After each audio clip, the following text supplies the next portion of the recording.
മാതാജി. ഹരേ കൃഷ്ണ മാതാജി. ഹരേ കൃഷ്ണ മാതാജി. കൈ ഇനി വരെയാണ് കിടക്കണേ. കൈ ഇത്രയും മടക്കി അടിച്ചിരിക്കും.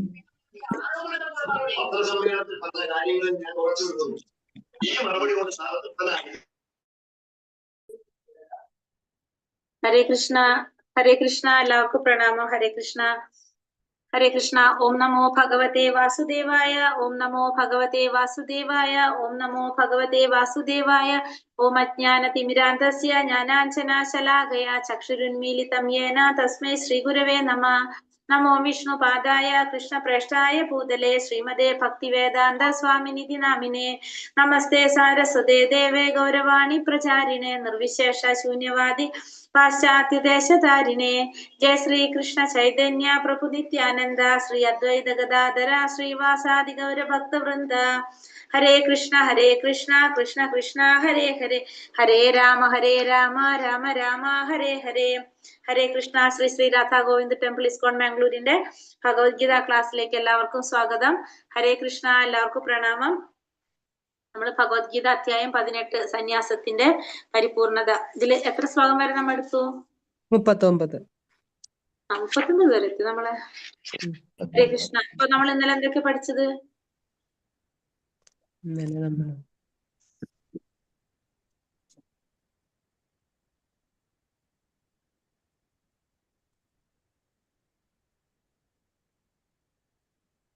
എന്തൊക്കെ പഠിച്ചേ? ഇപ്പൊ മറച്ചു നോക്കാൻ പോവാ? അല്ലല്ല,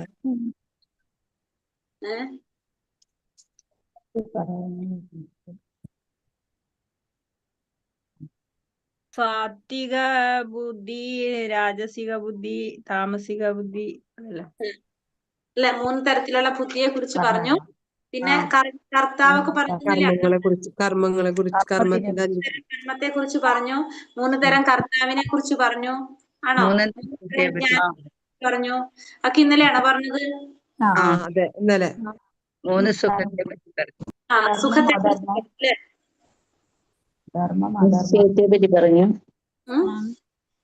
ചെയ്യേണ്ടതെന്നും ഏതെല്ലാമാണ് ചെയ്യരുതാത്തതെന്നും. 3 തരം ബുദ്ധിയെ കുറിച്ച് പറഞ്ഞു. 3 തരം ബുദ്ധിയെ കുറിച്ച് പറഞ്ഞു. കർമ്മത്തെ കുറിച്ച് പറഞ്ഞു. കർത്താവിനെ കുറിച്ച് പറഞ്ഞു. നിശ്ചയത്തെ കുറിച്ച് പറഞ്ഞു. നിശ്ചയത്തെ കുറിച്ച് പറഞ്ഞു.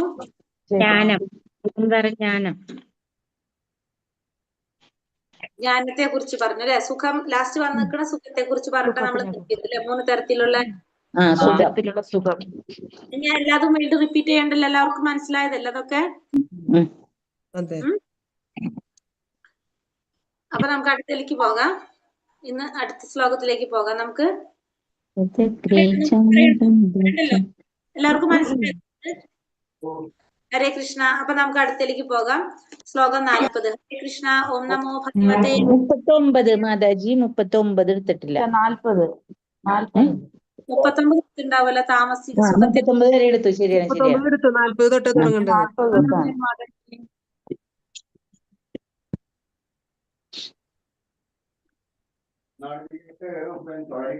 അടിച്ചുകൊണ്ടിരിക്കണം.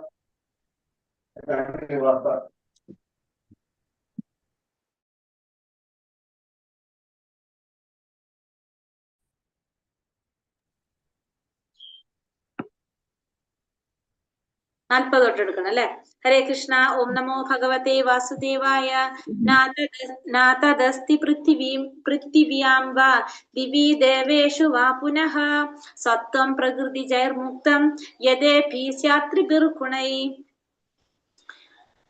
ഈ ഭൂമിയിലോ ഉപരിഗ്രഹ വ്യൂഹങ്ങളിൽ ദേവർമാർക്കിടയിലോ പ്രകൃതിജങ്ങളായ ഈ 3 ഗുണങ്ങളിൽ നിന്ന് മുക്തനായിട്ട് യാതൊരു ജീവനും ഇല്ല. അപ്പൊ എന്താ പറയുന്നത് ഇവിടെ? ഈ ഭൂമിയില് അല്ലെങ്കിൽ ഈ പറഞ്ഞ ഉപരിഗ്രഹങ്ങളില് 14 ലോകങ്ങളില് ഒറ്റ ഗ്രഹങ്ങളിലും എന്താണ് ദേവന്മാർക്കിടയിൽ പോലും പ്രകൃതിജങ്ങളായിട്ടുള്ള ഈ 3 ഗുണങ്ങളിൽ നിന്ന് മുക്തനായിട്ട് യാതൊരു ജീവനും ഇല്ല എന്ന് പറയണം. അപ്പൊ ഇവിടെ ഈ പ്രപഞ്ചത്തിലൊന്നും ഈ ത്രിഗുണങ്ങളെ മറികടന്നവരായിട്ട് ഈ ത്രിഗുണങ്ങളുടെ പ്രവർത്തനത്തെ കുറിച്ച് ഈ ത്രിഗുണങ്ങളെ നിന്ന് മുക്തനായിട്ടുള്ളവരായിട്ട് ആരുമില്ല. ഈ ഭൗതിക പ്രപഞ്ചത്തിലുള്ള എല്ലാവരും എങ്ങനെയാണ്? ഈ ത്രിഗുണത്തിന്റെ സ്വാധീനത്തിലുള്ളവരായിരിക്കും. ഈ ത്രിഗുണത്തിനെ മറികടന്നവരായിട്ട് ഈ ഭൗതിക പ്രപഞ്ചത്തിൽ ആരും തന്നെ ഇല്ല എന്നാണ് പറയുന്നത്. ഈ ഭൗതിക പ്രപഞ്ചത്തിലുള്ള എല്ലാവരും എങ്ങനെയാണ്? ഈ ത്രിഗുണങ്ങള് സ്വാധീനിച്ചവരായിരിക്കും പറയാണ്. ഇനി ബ്രഹ്മണ ക്ഷത്രിയ വിശാം ശൂദ്രാണാം ച പരം തപ കർമാണി പ്രവിഭക്താനി സ്വഭാവ പ്രഭവൈർഗുണൈഹി. എന്താ പറഞ്ഞത്? ഇനി ഹേ ശത്രുഞ്ജയനായ അർജുന, ബ്രാഹ്മണനെയും ക്ഷത്രിയനെയും വൈശ്യനെയും ശൂദ്രനെയും തിരിച്ചറിയുന്നത് ത്രിഗുണങ്ങളെ ആധാരമാക്കി ഉണ്ടാകുന്ന സ്വഭാവത്തിന്റെ അടിസ്ഥാനത്തിലാണ്. അപ്പൊ ഒരു വ്യക്തി ക്ഷത്രിയനാണോ ബ്രാഹ്മണനാണോ വൈശ്യനാണോ ശൂദ്രനാണോ എന്ന് തിരിച്ചറിയുന്നത് എങ്ങനെയാണ്? സ്വഭാവത്തിന്റെ അടിസ്ഥാനത്തിൽ. ആ ത്രിഗുണങ്ങൾ സ്വാധീനിച്ചിരിക്കുന്ന സ്വഭാവത്തിന്റെ അടിസ്ഥാനത്തിലാണ് എന്ത് മനസ്സിലാക്കുന്നത്? ഒരു വ്യക്തി ബ്രാഹ്മണനാണോ ക്ഷത്രിയനാണോ വൈശ്യനാണോ ശൂദ്രനാണോ എന്ന് മനസ്സിലാക്കുന്നത്. അല്ലാതെ എന്തിന്റെ അടിസ്ഥാനത്തിലല്ല എന്നാണ് ഇവിടെ പറയുന്നത്. അപ്പൊ നമുക്ക് എന്തിന്റെ അടിസ്ഥാനത്തിലാണ്? നമ്മൾ പറയുന്ന തിരിവിലല്ല ഇവിടെ പറയുന്നത്. എങ്ങനെയാണ് മനസ്സിലാക്കുന്നത്? അത് സ്വഭാവത്തിന്റെ അടിസ്ഥാനത്തിൽ. ആ സ്വഭാവം എങ്ങനെയാ വരുന്നത്? ത്രിഗുണങ്ങളെ അടിസ്ഥാനമാക്കിയിട്ട്. ത്രിഗുണങ്ങളുടെ അടിസ്ഥാനത്തിലാണ് നമ്മുടെ സ്വഭാവം വരുന്നത്. അതിന്റെ അടിസ്ഥാനത്തിലാണ് ഒരു വ്യക്തി ബ്രാഹ്മണനാണെന്നും ക്ഷത്രിയനാണെന്നും വൈശ്യനാണെന്നും ശൂദ്രനാണെന്നും പറയുന്നത്. അതെങ്ങനെയാണെന്നാണ് ഇനി പറയുന്നത്. എന്താ പറയണത്? 42ാമത്തെ ശ്ലോകത്തില് ശമോദമസ്തപാ ശൗചം ശാന്തിരാർജവമേവ ച ജ്ഞാനം വിജ്ഞാനം ആസ്തിക്യം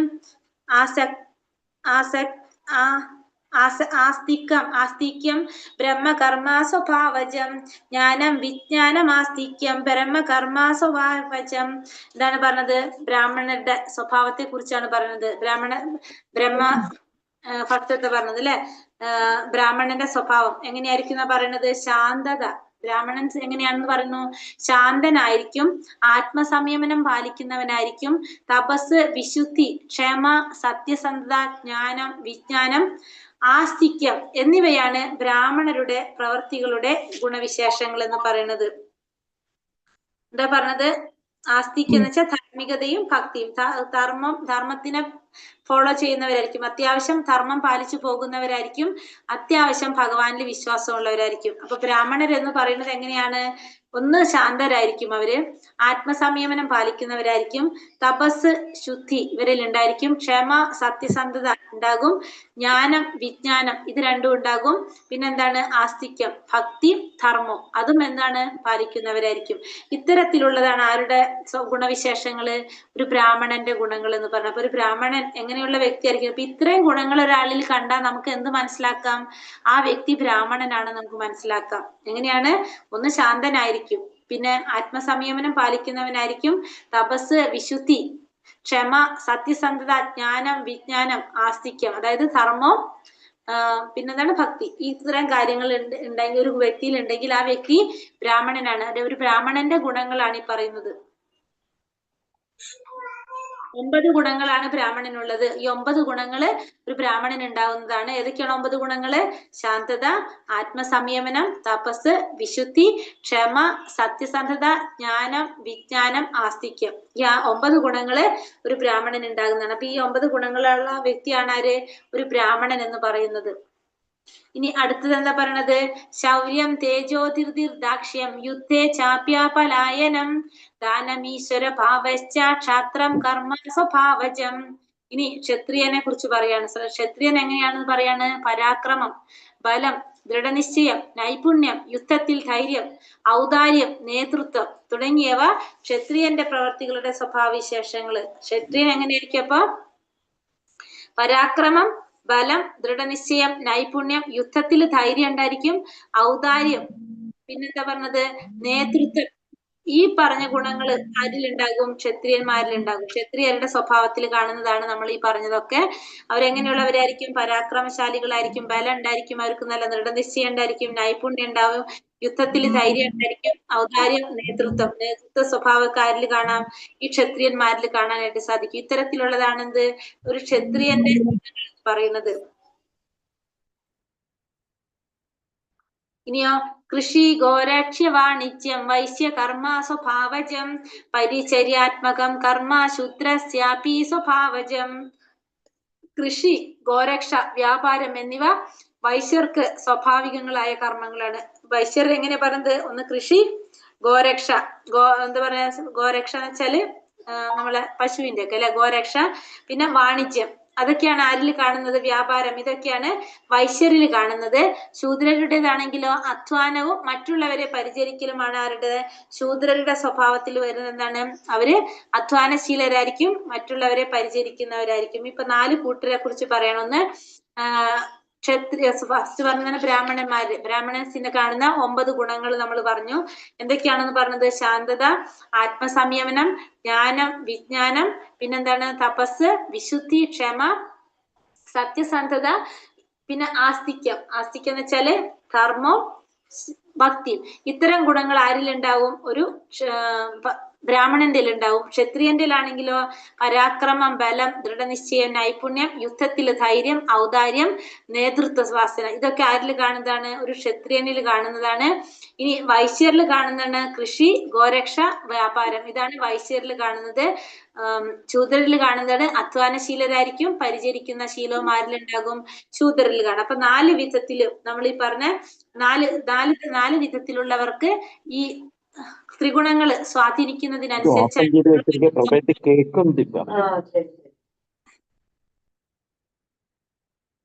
സ്വഭാവം വരുന്നെന്നും പറഞ്ഞു. അപ്പൊ അതാണ് നമ്മളിവിടെ മനസ്സിലാക്കണം. അപ്പൊ ഓരോരുത്തരുടെ സ്വഭാവം എങ്ങനെയാണ്, എന്തിനനുസരിച്ചാണ് ഇതൊക്കെ വരുന്നത്? ആ ത്രിഗുണങ്ങളുടെ സ്വാധീനത്തിനനുസരിച്ചാണ് ഇതൊക്കെ വരുന്നത്. അടുത്തത് എന്താ പറയുന്നത്? 45. സ്വേസേ കർമ്മണ്യ ഭിരത സംസിദ്ധിം ലഭതേ നരഃ സ്വകർമ്മ നിരത സിദ്ധിം യഥാ വിധത്തി തശൃണു. സ്വാഭാവികങ്ങളായ പ്രവർത്തികൾ ചെയ്തുകൊണ്ടിരുന്നാൽ മനുഷ്യനെ പൂർണ്ണത നേടാം. എങ്ങനെയെന്ന് പറയാൻ കേൾക്കും. ഇനി മനുഷ്യന് സ്വാഭാവികമായിട്ട് നമ്മൾ ചെയ്തുകൊണ്ടിരിക്കുന്ന കർമ്മങ്ങൾ ചെയ്തിട്ട് നമുക്ക് എന്ത് സാധിക്കും? പൂർണ്ണത നേടാനായിട്ട് സാധിക്കും. അപ്പൊ സ്വാഭാവികങ്ങളായിട്ടുള്ള പ്രവർത്തികൾ, നമ്മളിപ്പോ സാധാരണ ചെയ്തുകൊണ്ടിരിക്കുന്ന പ്രവർത്തികൾ ചെയ്താലും നമുക്ക് എന്ത് സാധിക്കുന്ന പറഞ്ഞത്? പൂർണ്ണത നേടാനായിട്ട് നമുക്ക് സാധിക്കും. അതെങ്ങനെയാണെന്ന് പറയണം. അപ്പൊ നമുക്ക് നോക്കാം. അതെന്താ ഭഗവാൻ പറയണത്? യഥാ പ്രവൃത്തിർ ഭൂതാനാം യേന സർവമിദം തദം സ്വകർമ്മണ തമഭ്യർച്ച്യ സിദ്ധിം വിത്തതി മാനവഃ. സർവജീവികളുടെയും പ്രഭവസ്ഥാനവും സർവവ്യാപിയുമായ ഭഗവാനെ ആരാധിക്കുക നിമിത്തം സ്വകർമ്മങ്ങളിൽ കൂടി ഒരു വ്യക്തിക്ക് പരിപൂർണതയിലെത്താം. അപ്പൊ സർവജീവികളുടെയും പ്രഭവസ്ഥാനവും സർവവ്യാപിയുമായിട്ടുള്ള ഭഗവാനെ ആരാധിക്കുന്നത് വഴി നമുക്ക് എന്ത് സാധിക്കും? സ്വകർമ്മങ്ങളിൽ കൂടി ഒരു വ്യക്തിക്ക് പരിപൂർണതയിലെത്താൻ സാധിക്കും. സ്വന്തം കർമ്മത്തിലൂടെ ഒരു വ്യക്തിക്ക് പരിപൂർണതയിലെത്താൻ സാധിക്കും. എങ്ങനെയാണ് ചെയ്യേണ്ടത്? ഭഗവാനാണ് എല്ലാത്തിന്റെയും പ്രഭവസ്ഥാനം, എല്ലാ ജീവികളുടെയും എല്ലാത്തിന്റെയും പ്രഭവസ്ഥാനം സർവവ്യാപിയുമായിട്ടുള്ള ഭഗവാൻ. ആ പരമപുരുഷനായ ഭഗവാനാണ്, സർവവ്യാപിയാണ് ആ ഭഗവാൻ. ആ ഭഗവാനെ ആരാധിക്കുന്നത് വഴി സ്വന്തം കർമ്മത്തിലൂടെ ഒരു വ്യക്തിക്ക് എന്ത് സാധിക്കും? പരിപൂർണതയിലെത്താനായിട്ട് സാധിക്കും. അപ്പൊ നമ്മൾ എന്താ ചെയ്യേണ്ടത്? നമ്മൾ മനസ്സിലാക്കേണ്ടത് സർവ്വജീവികളുടെയും പ്രഭവസ്ഥാനം ഭഗവാനാണ്, സർവവ്യാപിയാണ് ആ ഭഗവാൻ. ആ ഭഗവാനെ ആരാധിക്കുന്നത് വഴി നമുക്ക് എന്ത് സാധിക്കാണ്? സ്വന്തം കർമ്മങ്ങളിലൂടെ നമുക്ക് പരിപൂർണതയിലെത്താനായിട്ട് സാധിക്കും. അതെങ്ങനെയാ നമുക്ക് ചെയ്യേണ്ടത്? സ്വന്തം കർമ്മത്തിലൂടെ ആരാധിക്കാന്ന് പറയുമ്പോൾ ആ കർമ്മത്തിന്റെ ഫലങ്ങള് നമ്മൾ ഭഗവാനെ സമർപ്പിക്കും. നമ്മൾ പറഞ്ഞ ഒരു ജീവാത്മാവിന് കർമ്മം ചെയ്യാതിരിക്കാൻ സാധിക്കില്ല. അപ്പൊ നമ്മൾ എന്ത് ചെയ്യണം? ആ കർമ്മങ്ങളിലൂടെ ഭഗവാനെ ആരാധിക്കാന്ന് പറഞ്ഞു വെച്ചിട്ടുണ്ടെങ്കിൽ ആ കർമ്മങ്ങളിലൂടെ നമ്മൾ കർമ്മത്തിന്റെ ഫലം ഭഗവാന് സമർപ്പിക്കുക. അങ്ങനെ നമുക്ക് പരിപൂർണതയിലെത്താനായിട്ട് സാധിക്കും. അടുത്തത് ശ്രേയാൻ സ്വധർമ്മ വിഗുണ പരധർമാസോ നിഷ്ഠിതാത് സ്വഭാവ നിയതം കർമ്മ കുർവൻ നാപ്നോതി കിൽപിഷം. അന്യന്റെ കർമ്മം ഭംഗിയായി ചെയ്യുന്നതിനേക്കാൾ നല്ലത് കുറ്റമറ്റതായി ഇല്ലെങ്കിൽ പോലും തനിക്ക് വിധിക്കപ്പെട്ട പ്രവൃത്തി ചെയ്യുക എന്നതാണ്. സ്വഭാവത്തിനനുസരിച്ച് നിർദ്ദിഷ്ടമായ കർമ്മത്തിൽ ഏർപ്പെടുന്നവർക്ക് പാപപ്രതികരണം അനുഭവിക്കേണ്ടി വരില്ല. അന്യന്റെ കർമ്മം ഭംഗിയായിട്ട് ചെയ്യുന്നതിനേക്കാൾ നല്ലത് എന്താണ്? കുറ്റമറ്റതായില്ലെങ്കിൽ പോലും തനിക്ക് വിധിക്കപ്പെട്ട പ്രവൃത്തി ചെയ്യുക എന്നതാണ്. നമ്മള് മറ്റുള്ളവരുടെ കർമ്മം, നമുക്ക് ചെയ്യേണ്ടതായിട്ടുള്ള കർമ്മം നമ്മൾ ചെയ്യാന്നല്ലാതെ മറ്റുള്ളവരുടെ കർമ്മം നമ്മൾ ചെയ്യേണ്ട ആവശ്യമില്ല എന്നാണ് ഇവിടെ പറയുന്നത്. അതായത് അന്യന്റെ കർമ്മം ഭംഗിയായിട്ട് ചെയ്യുന്നതിനേക്കാൾ നല്ലത്, മറ്റുള്ളവരുടെ കർമ്മം നമ്മൾ ഭംഗിയായിട്ട് ചെയ്യുന്നതിനേക്കാൾ നല്ലത് എന്താണ്? നമ്മുടെ കർമ്മം നമ്മൾ തെറ്റായിട്ട് ചെയ്താലും കുഴപ്പമില്ല, നമുക്ക് വിധിക്കപ്പെട്ട കർമ്മം കുറ്റമറ്റതായില്ലെങ്കിൽ പോലും എന്നാണ് പറയുന്നത്. അപ്പൊ നമ്മൾ ചെയ്യുന്ന കാര്യങ്ങള് ഇപ്പൊ കുറ്റമുള്ളതായാലും വിരോധമില്ല, പക്ഷെ അതാണ് നല്ലത് മറ്റുള്ളവരുടെ കർമ്മം ഭംഗിയായി ചെയ്യുന്നതിനേക്കാളും. അപ്പൊ അതായത് മറ്റുള്ളവരുടെ കർമ്മം ഭംഗിയായിട്ട് നമ്മൾ ചെയ്യുന്നതിനേക്കാളും നല്ലത് എന്താണ്? നമ്മുടെ കർമ്മം തെറ്റായിട്ട് ചെയ്താലും നമുക്ക് വിരോധമില്ല. പക്ഷെ എന്താണ് നല്ലത്? നമ്മുടെ കർമ്മം ചെയ്യുക എന്നുള്ളതാണ്. നമുക്ക് വിധിക്കപ്പെട്ട പ്രവൃത്തി ചെയ്യുക എന്നുള്ളതാണ് നമ്മൾ ചെയ്യേണ്ടത്. സ്വഭാവത്തിനനുസരിച്ച് നിർദ്ദിഷ്ടമായ കർമ്മത്തിൽ ഏർപ്പെടുന്നവർക്ക് പാപപ്രതികരണം അനുഭവിക്കേണ്ടി വരില്ല. അപ്പൊ നമ്മുടെ സ്വഭാവത്തിനനുസരിച്ച് നമ്മൾ ഏത് സ്വഭാവത്തിലാണോ ഉള്ളത്, ഇപ്പൊ നമ്മളൊരു ക്ഷത്രിയനാണെങ്കിൽ ക്ഷത്രിയന്റെ ധർമ്മം എന്താണ് നമ്മൾ കണ്ടു അല്ലെ? യുദ്ധം ചെയ്യുക എന്നുള്ളതാണ് ക്ഷത്രിയന്റെ ധർമ്മം, നമ്മൾ മനസ്സിലാക്കി. ആ ക്ഷത്രിയന്റെ ധർമ്മം, നിർദ്ദിഷ്ട കർമ്മം യുദ്ധം ചെയ്യുക എന്നുള്ളതാണ്. അത് ചെയ്യാതെ ആ വ്യക്തി ഒരു ആരുടെയാണ്? ബ്രാഹ്മണന്റെ കർമ്മം ചെയ്ത്, അത് ക്ഷത്രിയന്റെ കർമ്മം തെറ്റായിട്ടാണ് ചെയ്യുന്നത്. അത് ചെയ്യാതെ ബ്രാഹ്മണന്റെ ധർമ്മത്തിൽ എന്താണ്? മറ്റുള്ളവർക്ക് ജ്ഞാനം പകർന്നു കൊടുക്കുക എന്നുള്ളത്. ആ പഠിപ്പിക്കുന്നത് ഭംഗിയായിട്ട് ചെയ്താലും അതിനേക്കാളും നല്ലത് എന്താണ്? തെറ്റായിട്ട്, അതല്ലെങ്കിൽ കുറ്റത്തോടെ തന്റെ വിധിക്കപ്പെട്ട കർമ്മം ചെയ്യുന്നതാണ്. അപ്പൊ നമ്മൾ എന്താ ചെയ്യേണ്ടത്? നമ്മുടെ വിധിക്കപ്പെട്ടത് എന്താണോ അതാണ് നമ്മൾ ചെയ്യേണ്ടത്, മറ്റുള്ളവരുടേതല്ല ചെയ്യേണ്ടത്. അപ്പൊ ഒരു ക്ഷത്രിയന്റെ കർമ്മമാണ് ചെയ്യേണ്ടത്. അല്ലാതെ ആ ക്ഷത്രിയൻ ഒരു ബ്രാഹ്മണന്റെ ചെയ്യുന്നത് കൊണ്ടോ അല്ലെങ്കിൽ വൈശ്യരുടെ ശൂദ്രരുടെ ചെയ്യുന്നത് കൊണ്ട് നമുക്ക് എന്താണ്? നമ്മൾ വിധിക്കപ്പെട്ട കർമ്മം ചെയ്തില്ലെങ്കിൽ നമുക്ക് എന്തനുഭവിക്കേണ്ടി വരും? അപ്പൊ അവിടെ പാപം അനുഭവിക്കേണ്ടി, അല്ലെങ്കിൽ നമുക്ക് പാപ പ്രതികരണങ്ങൾ അനുഭവിക്കേണ്ടി വരില്ല. അപ്പൊ നമ്മൾ ചെയ്യേണ്ടത് നമുക്ക് വിധിക്കപ്പെട്ട കർമ്മം ചെയ്യാന്നുള്ളതാണ്. അത് തെറ്റിയാൽ പോലും നമ്മൾ ചെയ്യേണ്ടത് എന്താണ്? നമുക്ക് വിധിക്കപ്പെട്ട കർമ്മം ചെയ്യുക എന്നുള്ളതാണ്. മറ്റുള്ളവരുടെ കർമ്മം നമ്മൾ ഭംഗിയായിട്ട് ചെയ്യുന്നതിനുണ്ട് കാര്യമില്ല എന്നുള്ളതൂടെ പറയാണ്. അപ്പൊ ഓരോരുത്തർ സ്വഭാവത്തിനനുസരിച്ച് നിർദ്ദിഷ്ട കർമ്മത്തിൽ ഏർപ്പെടുന്നവർക്ക് പാപപ്രതികരണം അനുഭവിക്കേണ്ടി വരില്ല എന്ന് പറയുന്നത്. അപ്പൊ ഓരോരുത്തർക്കും ഓരോ സ്വഭാവത്തിനനുസരിച്ച്, ബ്രാഹ്മണനൊരു സ്വഭാവമുണ്ട്, അപ്പൊ അതിനനുസരിച്ച് നമുക്ക് പറഞ്ഞിരിക്കുന്നുണ്ട്. ക്ഷത്രിയനൊരു സ്വഭാവമുണ്ട്, അപ്പൊ അതിനനുസരിച്ച് ക്ഷത്രിയൻ ചെയ്യാം. അങ്ങനെ ഓരോരുത്തർക്കും ഓരോ സ്വഭാവത്തിനനുസരിച്ചാണ് നമ്മൾ പറഞ്ഞിരിക്കുന്നത് ഏതാണ് അവർ ചെയ്യേണ്ട കർമ്മം എന്നല്ലേ. അപ്പൊ അത് ചെയ്യാതെ ആ കർമ്മത്തിൽ ഏർപ്പെടാത്തവർക്ക് എന്താണ്? പാപപ്രതികരണം അങ്ങനെ ചെയ്യുന്നവർക്ക്, നിർദ്ദിഷ്ടമായ കർമ്മത്തിൽ ഏർപ്പെടുന്നവർക്ക് പാപപ്രതികരണങ്ങൾ അനുഭവിക്കേണ്ടി വരില്ല. അല്ലാത്തവർക്ക് എന്ത് വേണ്ടി വരും? ചെയ്യുന്ന കർമ്മത്തിന്റെ ഫലം അനുഭവിക്കേണ്ടതായിട്ട് വരും. സഹജം കർമ്മ കൗന്ദേയ സദോഷാമപി നത്യചേത് സർവാരംഭി ഹി ദോഷേണ ധൂമേനാഗ്നിരിവാവൃതഃ. ഹേ കൗന്ദേയ, അഗ്നി പുകയാൽ മൂടപ്പെട്ടിരിക്കുന്നത് പോലെ എല്ലാ ഉദ്യമങ്ങളും ഏതെങ്കിലും ദോഷത്താൽ മൂടപ്പെട്ടിരിക്കും. അതുകൊണ്ട് തനിക്ക് സ്വാഭാവികമായ കർമ്മം അത് ദോഷങ്ങൾ നിറഞ്ഞതായാൽ പോലും ഉപേക്ഷിക്കേണ്ടതല്ല. അപ്പോ അഗ്നി പുകയാൽ മൂടപ്പെട്ടിരിക്കുന്നത് പോലെ എല്ലാ ഉദ്യമങ്ങളിലും എന്തുണ്ട്? ദോഷത്താൽ മൂടപ്പെട്ടിരിക്കും. എല്ലാത്തിലും എന്തുണ്ടാവും? ദോഷങ്ങൾ ഉണ്ടാവും. അത് കൊണ്ട് തനിക്ക് സ്വാഭാവികമായ കർമ്മം അത് ദോഷങ്ങൾ നിറഞ്ഞതാണെങ്കിൽ പോലും നമ്മൾ ഉപേക്ഷിക്കേണ്ടതല്ല. അപ്പൊ ചെയ്യുന്ന കർമ്മങ്ങളിൽ എന്തുണ്ടാകാം? ദോഷങ്ങൾ ഉണ്ടാകാം. പക്ഷെ അത് ദോഷമാണെന്ന് കരുതിയിട്ട് നമ്മൾ അത് ഉപേക്ഷിക്കേണ്ട ആവശ്യമില്ല എന്ന് പറഞ്ഞു. ഉപേക്ഷിക്കാവുന്നതല്ല. ദോഷം നിറഞ്ഞതായാലും നമ്മളത് ഉപേക്ഷിക്കേണ്ടതായിട്ടുള്ളത്. ഇപ്പൊ നമ്മൾ ചെയ്യേണ്ട നമ്മുടെ സ്വാഭാവികമായിട്ടുള്ള കർമ്മം അത് ദോഷങ്ങൾ നിറഞ്ഞതായാലും നമ്മൾ എന്ത് ചെയ്യേണ്ടതില്ല? അത് ഉപേക്ഷിക്കേണ്ടതില്ല. കാരണം എല്ലാ ഉദ്യമങ്ങളിലും എന്തുണ്ടാകാം? ഏതെങ്കിലും ഒരു ദോഷം ഉണ്ടായിരിക്കും. അതുകൊണ്ട് നമ്മൾ ചെയ്യുന്നത് ദോഷം നിറഞ്ഞതായാൽ പോലും, സ്വാഭാവികമായിട്ടുള്ള കർമ്മം ദോഷം നിറഞ്ഞതായാൽ പോലും നമ്മൾ അതെന്ത് ചെയ്യേണ്ട?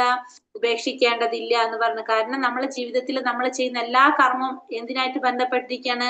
ഈ ത്രിഗുണങ്ങളായിട്ട് ബന്ധപ്പെട്ടിരിക്കുകയാണ്. അപ്പൊ ഏത് വിധത്തിലും നമുക്ക് എന്തുണ്ടാവും? ദോഷങ്ങൾ അനുഭവിക്കേണ്ടി വരും. അപ്പൊ അത് നമ്മൾ ഇപ്പോൾ ഇവിടെ പറയുന്നുണ്ട്, ബ്രാഹ്മണന് പോലും ജന്തുവധം ആവശ്യമായ യജ്ഞങ്ങൾ അനുഷ്ഠിക്കേണ്ടി വരും. അപ്പൊ ഒരു ബ്രാഹ്മണന് പോലും എന്ത് ചെയ്യേണ്ടി വരും? ജന്തുവധം ആവശ്യമായ യജ്ഞങ്ങൾ അനുഷ്ഠിക്കേണ്ടി വരും. പിന്നെ ക്ഷത്രിയന് എത്ര ഗുണവാനായാലും ശത്രുക്കളോട് പൊരുതേണ്ടതായിട്ട് വരും. അതിൽ നിന്നും ഒഴിയാനായിട്ട് സാധിക്കില്ല. അതേപോലെ തന്നെ ഒരു വ്യാപാരി എത്ര ഗുണവാനായാലും അയാളുടെ തൊഴിൽ നിലനിർത്താൻ വേണ്ടിയിട്ട് അയാള് ആദായങ്ങൾ രഹസ്യമായിട്ട് സൂക്ഷിക്കേണ്ടതായിട്ട് വരും. അങ്ങനെ പല കാര്യങ്ങളും ചെയ്യേണ്ടതായിട്ട് വരും. ഇപ്പൊ ശൂദ്രനായാലും ദുഷ്ടനായിട്ടുള്ള ഒരു യജമാനെയാണ് സേവിക്കുന്നതെങ്കിൽ അയാളുടെ ആജ്ഞ അനുസരിച്ച് ചെയ്യാൻ പാടില്ലാത്ത പ്രവർത്തികൾ ചെയ്യേണ്ടതായിട്ട് വരും. അപ്പൊ അങ്ങനെ വരുമ്പോ നമ്മുടെ നിർദ്ദിഷ്ട കർമ്മങ്ങള്, സ്വഭാവങ്ങള് നമുക്കത് ഇഷ്ടമില്ലെങ്കിൽ പോലും, അതിൽ ദോഷവശങ്ങൾ ഉണ്ടെങ്കിലും നമ്മൾ എന്ത് ചെയ്യേണ്ടതായിട്ട് വരാണ്? നമ്മളത് അനുസരിക്കേണ്ടതായിട്ട് വരാണ്. അതാണ് അങ്ങനെ ആയാലും നമ്മൾ അത് എന്ത് ചെയ്യണ്ട? ഉപേക്ഷിക്കേണ്ട ഇല്ല എന്നാണ് ഇവിടെ പറയുന്നത്. അടുത്തതിൽ എന്താ പറഞ്ഞത്? അസക്ത ബുദ്ധി സർവത്ര ജിതാത്മാ വിഗത സ്പൃഹ നൈഷ്കർമ്മ്യ സിദ്ധിം പരമാം സംന്യാസേനാധിഗച്ഛതി. ആത്മസംയമനം നേടിയവനും അനാസക്തനും ഭൗതിക സുഖഭോഗങ്ങളെല്ലാം അവഗണിച്ചവനുമായ ഒരാൾക്ക് ത്യാഗ പരിശീലനത്തിലൂടെ പ്രതികരണങ്ങളിൽ നിന്നുള്ള പരമമായ മോചനം നേടാൻ കഴിയും.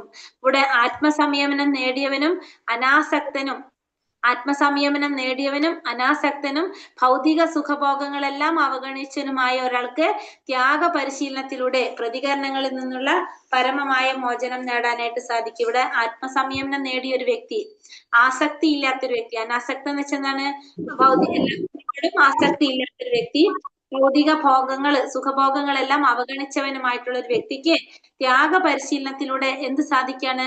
പ്രതികരണങ്ങളിൽ നിന്നുള്ള പരമമായ മോചനം നേടാനായിട്ട് സാധിക്കും. അതായത് നമ്മൾ എല്ലാം ത്യജിക്കുകയാണെങ്കിൽ നമുക്കറിയാം, ത്യാഗം എന്ന് പറഞ്ഞെന്താണ്? നമ്മൾ ആ കർമ്മത്തിന്റെ ഒന്നും ഫലം നമ്മൾ ആഗ്രഹിക്കുന്നില്ല.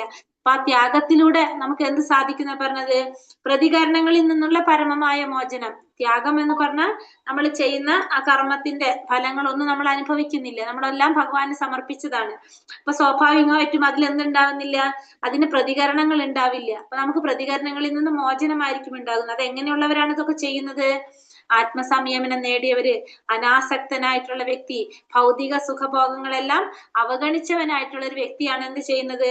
ഈ ത്യാഗ പരിശീലനത്തിലൂടെ ആ പ്രതികരണങ്ങളിൽ നിന്ന് മോചനം നേടാൻ സാധിക്കുന്നത്. ഇതെല്ലാം ഒഴിവാക്കിയ വ്യക്തിക്കാണ് സാധിക്കുന്നത്. സിദ്ധിം പ്രാപ്തോ യഥാ ബ്രഹ്മ തഥാപ്നോതി നിബോധമേ സമാസേനൈവ കൗന്ദേയ നിഷ്ഠാജ്ഞാനസ്യ പര. ഹേ കുന്തിപുത്ര, ഈ നിലയിലെത്തിയവന് ആധ്യാത്മിക ജ്ഞാനത്തിന്റെ ആത്യന്തികോന്നതിയായ ബ്രഹ്മപദം പ്രാപിക്കാൻ ഉതകുന്ന പദ്ധതിയെ പറ്റി ഇനി സംക്ഷിപ്തമായിട്ട് പറയാം. എന്നിൽ ഇനി ഭഗവാൻ എന്താ പറയുന്നത്? ഈ നിലയിലെത്തിയ വ്യക്തി, അതായത് ഈ ത്രിഗുണങ്ങളെല്ലാം മറികടന്ന് പിന്നെന്താ പറഞ്ഞത്? ഈ പറഞ്ഞ ആധ്യാത്മികമായിട്ടുള്ള ഉന്നതിയിലേക്ക് എത്തിയിട്ടുള്ള വ്യക്തി, എന്തിനൊക്കെ പറയുന്നു ഇവിടെ? അനാസക്തനായിട്ടുള്ളത്, ഭൗതിക സുഖഭോഗങ്ങളെല്ലാം അവഗണിച്ചവനായിട്ടുള്ള ഒരു വ്യക്തി, അങ്ങനെ നിലയിലെത്തിയിട്ടുള്ള ഒരു വ്യക്തി ആധ്യാത്മിക ജ്ഞാനത്തിന്റെ ആത്യന്തിക ഉന്നതിയായിട്ടുള്ള ബ്രഹ്മപദം പ്രാപിക്കുന്നതിനുള്ള പദ്ധതിയെ കുറിച്ച്, ഇനി അങ്ങനെയുള്ള ഒരു വ്യക്തിക്ക് ആ ബ്രഹ്മപദം പ്രാപിക്കാനായിട്ടുള്ള പദ്ധതി, അതിന് സാധിക്കുന്ന പദ്ധതികളെ കുറിച്ച് ഭഗവാൻ സംക്ഷിപ്തമായിട്ട് പറഞ്ഞു തരണം. എങ്ങനെയുള്ളവർക്കാണ് ഇത് പറഞ്ഞു കൊടുക്കുന്നത്? ആ ആധ്യാത്മികമായിട്ട് ഉയരാനായിട്ട് സാധിക്കുന്ന വ്യക്തികൾ, ആത്മസംയമനം നേടിയവർക്ക്, അനാസക്തനായിട്ടുള്ള വ്യക്തിക്ക്, ഭൗതിക സുഖഭോഗങ്ങളെല്ലാം അവഗണിച്ച വ്യക്തി, ഉപേക്ഷിച്ച വ്യക്തി, അങ്ങനെ ഉള്ള വ്യക്തിക്കാണ് ഭഗവാൻ ഇവിടെ എന്ത് പറയണത്? ആധ്യാത്മിക ജ്ഞാനത്തിന്റെ ആത്യന്തിക ഉന്നതിയായിട്ടുള്ള ആ ബ്രഹ്മപദം പ്രാപിക്കാനുള്ള പദ്ധതിയെ കുറിച്ച് പറഞ്ഞു കൊടുക്കാൻ പോകുന്നത്. 51ാമത്തെ ശ്ലോകത്തിൽ എന്താ പറയുന്നത് അവിടെ? ബുദ്ധ്യാ വിശുദ്ധയാ യുക്ത ധൃത്യാത്മാനം നിയമ്യ ച ശബ്ദാദീൻ വിഷയാം ത്യക്ത രാഗദ്വേഷവ്യതിസ്യ ച വിവിക്തസ്യ വിലാഖസ്യ ലഖ്വാശി യത്വാക്കായ മാനസഃ ധ്യാനയോഗ പരോ നിത്യം വൈരാഗ്യം സമുപാശ്രിതഃ അഹങ്കാരം ബലം ദർപ്പം കാമം ക്രോധം പരിഗ്രഹം വിമുച്യ നിർമ്മമ ശാന്തോ ബ്രഹ്മഭൂയായ കൽപ്പതേ. ഇവിടെ എന്താ പറയുന്നത്? ഇവിടെ ഇപ്പൊ ഭഗവാൻ പറഞ്ഞു കൊടുക്കാൻ പോവുകയാണ് അല്ലെ? നമ്മൾ പറഞ്ഞു ബ്രഹ്മഭൂതാവസ്ഥയിൽ എത്താനായിട്ട് ബ്രഹ്മപദം പ്രാപിക്കാനുള്ള പദ്ധതിയെ കുറിച്ച് പറഞ്ഞു കൊടുക്കുകയാണ്. എങ്ങനെയാണ്? തന്റെ ബുദ്ധിയാൽ ശുദ്ധീകരിക്കപ്പെട്ട് സ്ഥിരനിശ്ചയനായി മനസ്സിനെ നിയന്ത്രിച്ചും ഭോഗവിഷയങ്ങളെ ത്യജിച്ചും രാഗദ്വേഷങ്ങൾ തീണ്ടാതെയും വിജന സ്ഥലത്ത് താമസിച്ച് ഭക്ഷണം നന്നേ ചുരുക്കി ശരീരം, മനസ്സ്, വാക്ക് ഇവയെ കീഴടക്കി ധ്യാനയോഗം അനുഷ്ഠിക്കുന്നയാൾ വിരക്തനായും മിഥ്യാഹങ്കാരം, ബലത്തെക്കുറിച്ചുള്ള മതം, മിഥ്യാഭിമാനം, കാമം, ക്രോധം, ഭൗതിക ദ്രവ്യങ്ങളിൽ ആഗ്രഹം എന്നീ ദോഷങ്ങൾ ഒഴിഞ്ഞും തെറ്റായ അതീശത്വ ബോധമില്ലാതെയും ശാന്തനായി തീർന്നിട്ട് നിശ്ചയമായും ആത്മസാക്ഷാത്കാരം നേടിയെടുക്കുന്നു. ഇപ്പൊ എങ്ങനെയാണ് ബ്രഹ്മപദത്തിൽ എത്താനായിട്ട് സാധിക്കുന്നത്? അതിനുള്ള പദ്ധതിയെ കുറിച്ച് പറയാണ്. അപ്പൊ ഇവിടെ എന്താ പറഞ്ഞത്? തന്റെ ബുദ്ധി ശുദ്ധീകരിക്കപ്പെട്ട് സ്ഥിരനിശ്ചയനായി, സ്ഥിര ബുദ്ധിയോട് കൂടി മനസ്സിനെ നിയന്ത്രിക്കാൻ ഭോഗവിഷയങ്ങളെ ത്യജിച്ചു, അതായത് ഭൗതികമായിട്ടുള്ള ആഗ്രഹങ്ങളൊന്നും ഇല്ലാതെ, രാഗദ്വേഷങ്ങൾ തീണ്ടാതെ, ഇഷ്ടാനിഷ്ടങ്ങളൊന്നും ഇല്ലാതെ വിജനമായ സ്ഥലത്ത് താമസിച്ച് ഭക്ഷണം നന്നേ ചുരുക്കി, ഒറ്റയ്ക്ക് ഒരു സ്ഥലത്ത് പോയിട്ട് താമസിച്ചിട്ട് ഭക്ഷണം നിയന്ത്രിച്ച്. കാരണം നമുക്കറിയാം എന്ത് നിയന്ത്രിക്കണം എന്ന് അർജുനനോട് ഭഗവാൻ പറഞ്ഞിട്ടുണ്ട് അല്ലെ? യോഗ 6ാമത്തെ തത്വത്തിൽ എന്താ പറഞ്ഞത്?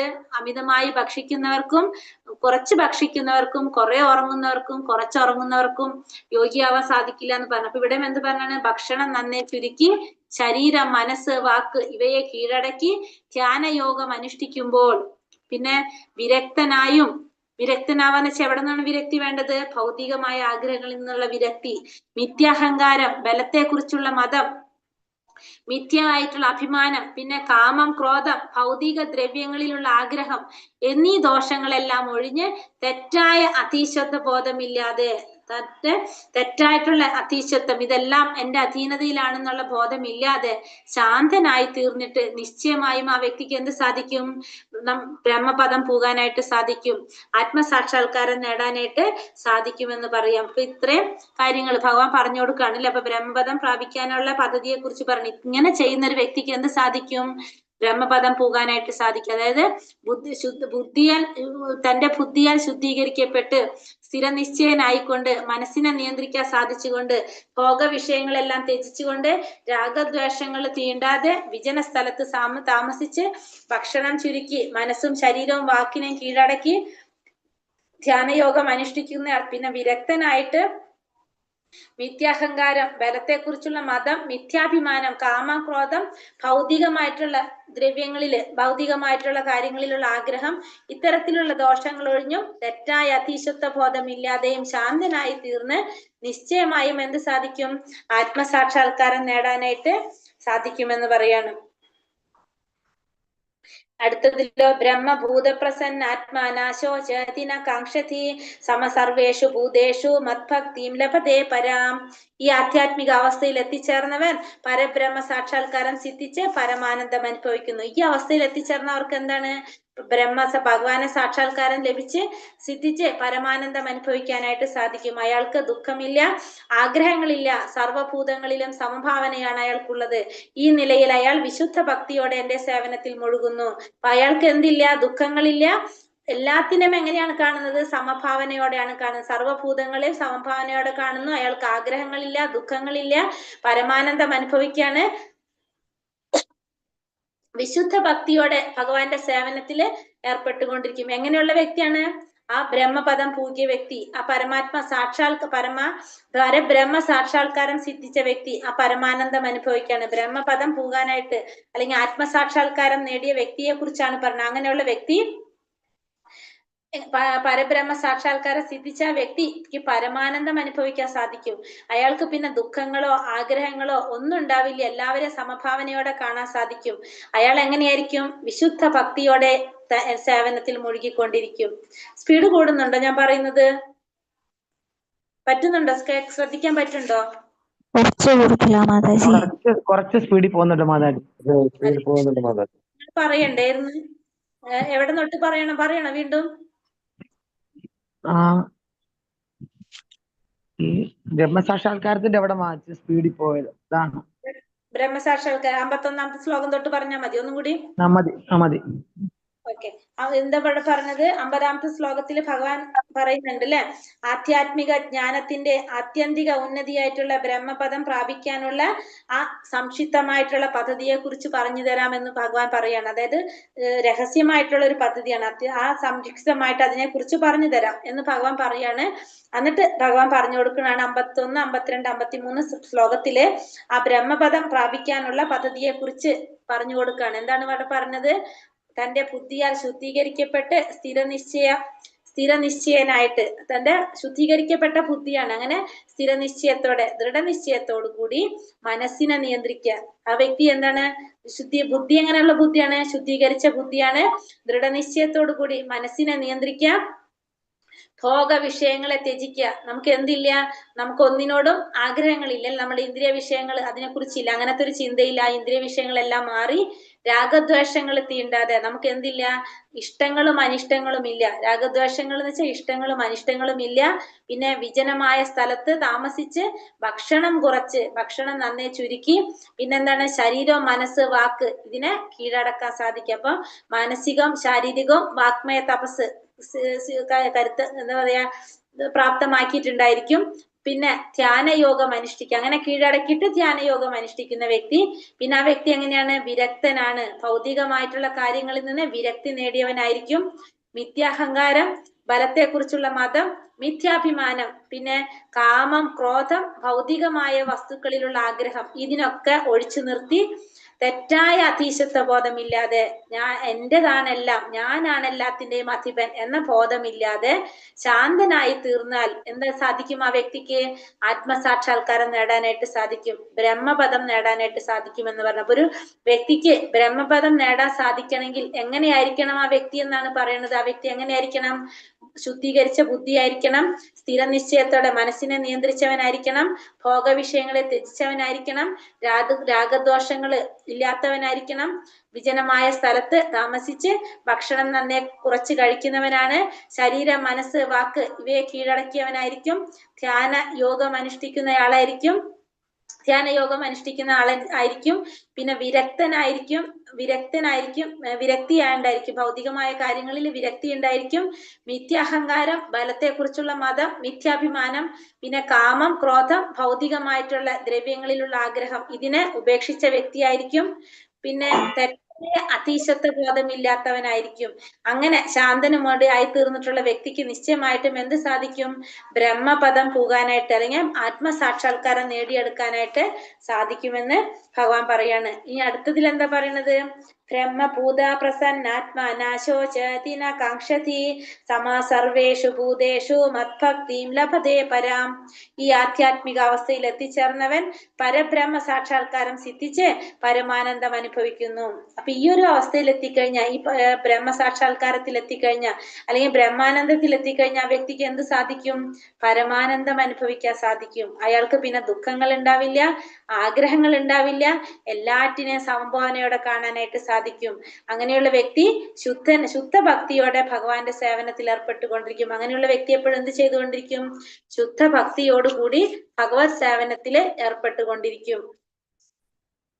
ഭക്ത്യാ മാമാഭിജാനാതി യാവാൻ യച്ഛാസ്മി തത്വതഃ തതോ മാം തത്വതോ ജ്ഞാതോ വിശദേ തദനന്തരം. ഭക്തിയുടെ സേവനം കൊണ്ട് മാത്രമേ ഞാനാണ് പരമദിവ്യോത്തമ പുരുഷൻ എന്ന സത്യം അറിയാൻ കഴിയൂ.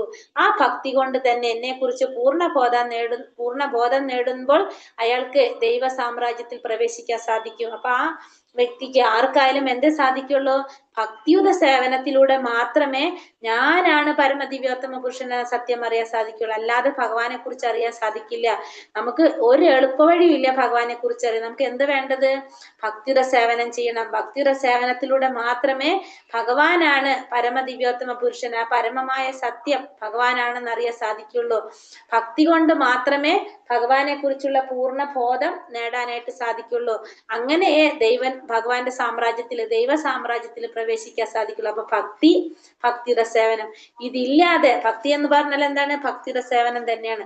ആ ഭക്തിയുടെ സേവനം ഇല്ലാതെ ഭഗവാനെ കുറിച്ച് അറിയാനോ ഭഗവാന്റെ ആ സാമ്രാജ്യത്തിലേക്ക് പ്രവേശിക്കാനോ നമുക്ക് സാധിക്കില്ല എന്ന് ഭഗവാൻ 55ാമത്തെ ശ്ലോകത്തിൽ പറയാണ്. ഭക്തിയിലൂടെ മാത്രമേ ഭഗവാനെ പ്രാപിക്കാനായിട്ട് സാധിക്കുള്ളൂ. ഭക്തിയുടെ സേവനം ചെയ്യാതെ നമുക്ക് ഒരിക്കലും ഭഗവാന്റെ സാമ്രാജ്യത്തിലേക്ക് കടക്കാനോ ഭഗവാനെ കുറിച്ച് അറിയാനോ സാധിക്കില്ല. അപ്പൊ അത്രയും പ്രധാനപ്പെട്ടതാണ് എന്ത്? ഭക്തിയുടെ സേവനം എന്ന് പറയാണ്. ഭക്തിയുടെ സേവനത്തിന് വളരെ പ്രാധാന്യമുണ്ടെന്ന് നമുക്ക് ഇവിടെ നിന്ന് മനസ്സിലാക്കാനായിട്ട് സാധിക്കും.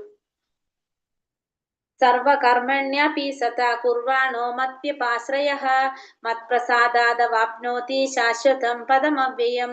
ഏതു തരം പ്രവർത്തികളിൽ ഏർപ്പെട്ടിരുന്നാലും എന്നെ മാത്രം ആശ്രയിക്കുന്ന എന്റെ വിശുദ്ധ ഭക്തൻ എന്റെ കാരുണ്യത്താലും സംരക്ഷണത്താലും അനശ്വരവും ശാശ്വതവുമായ എന്റെ ധാമം പ്രാപിക്കും. ഇപ്പൊ ഏത് തരത്തിലുള്ള പ്രവർത്തികളിൽ ഏർപ്പെട്ടിരുന്നാലും ശരി, ഭഗവാനെ മാത്രം ആശ്രയിക്കുന്ന ഭഗവാന്റെ ഭക്തന്മാര് ഭഗവാന്റെ കാരുണ്യം കൊണ്ടും സംരക്ഷണം കൊണ്ടും എന്താണ്? അനശ്വരമായിട്ടുള്ളതും ശാശ്വതമായിട്ടുള്ള ഭഗവാന്റെ ധാമത്തെ പ്രാപിക്കാനായിട്ട് സാധിക്കും. അപ്പൊ എങ്ങനത്തെ പ്രവൃത്തി ചെയ്താലും സാരില്ല, ഭഗവാന്റെ ഭക്തന്മാരാണെങ്കിൽ, ഭഗവാന്റെ വിശുദ്ധ ഭക്തന്മാര് ഭഗവാന്റെ കാരുണ്യം കൊണ്ടും സംരക്ഷണം കൊണ്ടും അനശ്വരമായിട്ടുള്ളതും ശാശ്വതമായിട്ടുള്ളതും ഭഗവാന്റെ ധാമം പ്രാപിക്കാനായിട്ട് സാധിക്കും. അതായത് ഇവിടെ പറയണ ഭഗവാന്റെ ഭൗതികമായ കൽമഷങ്ങളിൽ നിന്ന് മോചനം ലഭിക്കാൻ വേണ്ടി വിശുദ്ധ ഭക്തൻ ഭഗവാന്റെ പ്രതിനിധിയായ ആധ്യാത്മിക ഗുരുവിന്റെ നിർദ്ദേശം അനുസരിച്ച് പ്രവർത്തിക്കുന്നു. അപ്പൊ അതിനെന്തില്ല? സമയപരിധി ഇല്ല. 24 മണിക്കൂറും 100% ഭഗവാന്റെ നിർദ്ദേശപ്രകാരമുള്ള കർമ്മങ്ങളിലാണ് ഏർപ്പെട്ടിരിക്കുന്നത്. അങ്ങനെ കൃഷ്ണാവബോധത്തോടെ പ്രവർത്തിക്കുന്ന ഒരു ഭക്തനോട് ഭഗവാൻ എന്തുണ്ട്? കാരുണ്യം കൂടുതലായിരിക്കും ഭഗവാന്. അങ്ങനെയുള്ള ഒരു ഭക്തൻ എന്ത് ക്ലേശങ്ങൾ അനുഭവിക്കേണ്ടി വന്നാലും ഒടുവിൽ അയാൾക്ക് എവിടെ എത്താൻ സാധിക്കും? ഭഗവാന്റെ പദത്തില്, പരമപദം പ്രാപിക്കാനായിട്ട് സാധിക്കും. അയാൾക്ക് അവിടെ പ്രവേശനം കിട്ടുന്നുള്ളത് ഉറപ്പാണ്. അവിടെ എന്താണ്? യാതൊരു മാറ്റവും ഇല്ല. ഭഗവാന്റെ സേവനത്തിൽ ഏർപ്പെട്ടുകൊണ്ടിരിക്കുന്ന ഒരു വ്യക്തിക്ക് നിശ്ചയമായിട്ടും പരമപദം പ്രാപിക്കാനായിട്ട് സാധിക്കും എന്നുള്ളതിന് യാതൊരു സംശയവുമില്ല. അപ്പൊ എങ്ങനത്തെ പ്രവർത്തികളിൽ ഏർപ്പെട്ടിരുന്നാലും ശരി, ഭഗവാനെ ആശ്രയിക്കുന്ന വിശുദ്ധ ഭക്തൻ എന്ത് സാധിക്കും? ഭഗവാന്റെ ധാമം പ്രാപിക്കാനായിട്ട് സാധിക്കും. ചേതസാ സർവകർമാണി മയി സന്യസ്യ മത്പരഃ ബുദ്ധിയോഗമുപാശ്രിത്യ മച്ചിത്ത സതതം ഭവ. സകല കർമ്മങ്ങളിലും എന്നെ ആശ്രയിക്കൂ, എന്നിട്ട് എന്റെ സംരക്ഷണത്തിൽ സദാ പ്രവർത്തിക്കുക. അങ്ങനെയുള്ള ഭക്തിയുടെ സേവനത്തിൽ എന്നെ പറ്റിയുള്ള പൂർണ്ണമായ ബോധവും ഉണ്ടായിരിക്കണം. അപ്പൊ എന്താ പറഞ്ഞ, സകല കർമ്മങ്ങളിലും എന്നെ ആശ്രയിക്കൂ. എല്ലാ കർമ്മങ്ങളിലും എന്ത് ചെയ്യണം? എന്നെ ആശ്രയിക്കണം.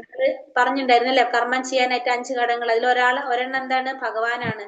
എല്ലാ കർമ്മങ്ങളിലും എന്ത് വേണം? ഭഗവാനെ ആശ്രയിക്കണം. എന്നിട്ട് എന്റെ സംരക്ഷണത്തിൽ സദാ പ്രവർത്തിക്കുക. നമ്മൾ ആരെ സംരക്ഷണത്തിൽ ഇരിക്കണം? എപ്പോഴും ഭഗവാന്റെ സംരക്ഷണത്തിൽ നമ്മൾ ഇരിക്കണം. അങ്ങനെയുള്ള ഭക്തിയുടെ സേവനത്തിൽ എന്നെ പറ്റിയുള്ള പൂർണ്ണമായ ബോധവും ഉണ്ടായിരിക്കണം. പിന്നെ ഭക്തിയുടെ സേവനം ചെയ്യാൻ ഭഗവാനെ പറ്റിയുള്ള പൂർണ്ണ ബോധത്തിൽ ഇരിക്കുക.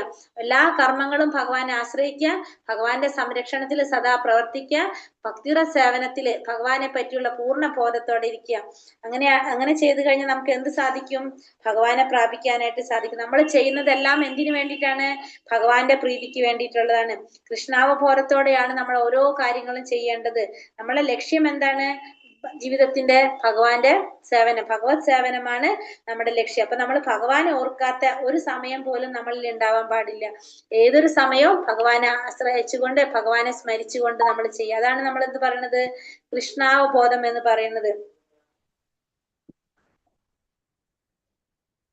മച്ചിത്ത സർവദുർഗാണി മത്പ്രസാദാത്തരിഷ്യസി അഥ ചേത്തോമഹങ്കാരൻ നാശോഷ്യസി വിനക്ഷ്യസി.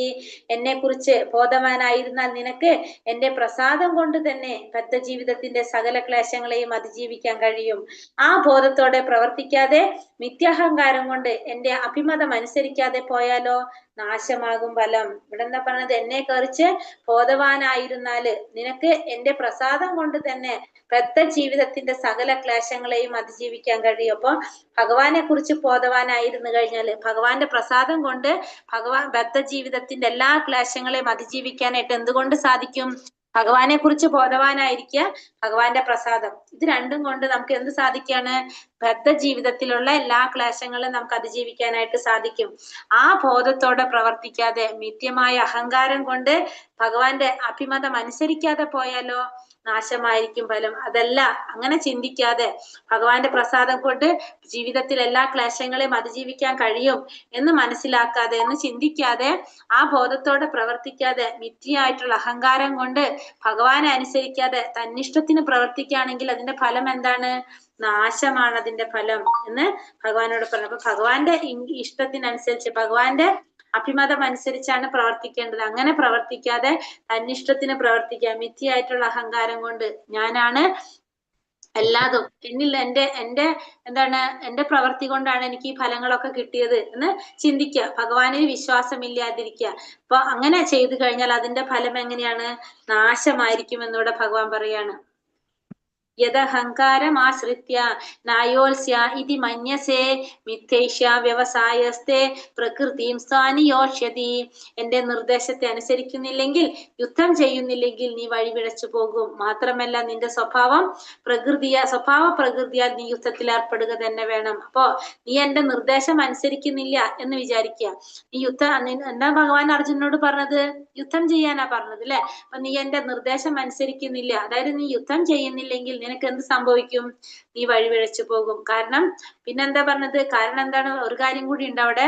അർജുനൻ ക്ഷത്രിയനാണ്. അപ്പൊ ക്ഷത്രിയന്റെ സ്വഭാവം യുദ്ധത്തിൽ ഏർപ്പെടുക എന്നുള്ളതാണ്. അപ്പൊ ക്ഷത്രിയന്റെ ധർമ്മം ക്ഷത്രിയൻ പാലിക്കാതെ വരാണ് ചെയ്യുന്നത്. അപ്പൊ നിനക്ക് എന്ത് സംഭവിക്കും? നിനക്കവിടെ നാശം സംഭവിക്കുമെന്ന് അർജുനനോട് ഭഗവാൻ പറഞ്ഞു കൊടുക്കാണ്. സ്വഭാവജേന കൗന്ദേയ നിബന്ധാസ്വേന കർമ്മണ കർത്തും നേച്ഛസി യന്മോഹാത് കരിഷ്യസാവശോപിതാത്. അല്ലയോ പാർത്ഥ, വ്യാമോഹം കൊണ്ട് നീ ഇപ്പോൾ എന്റെ ആജ്ഞ നിറവേറ്റാൻ മടിക്കുന്നു. എന്നാൽ സ്വാഭാവികമായ കർമ്മത്തിന്റെ പ്രേരണയ്ക്ക് വഴങ്ങി അനിഷ്ടമായി തോന്നുന്ന അതേ കർമ്മം നിനക്ക് ചെയ്യേണ്ടി വരും. അപ്പൊ അല്ലയോ പാർത്ഥ, അവിടെ എന്താ പറയണത്? വ്യാമോഹം കൊണ്ട് നീ ഇപ്പോഴ് എന്റെ ആജ്ഞ നിറവേറ്റാൻ മടിക്കുന്നു എന്ന് വിചാരിക്കുക. അപ്പൊ നിനക്ക് വ്യാമോഹം കൊണ്ട് നീ എന്ത് ചെയ്യാണ്?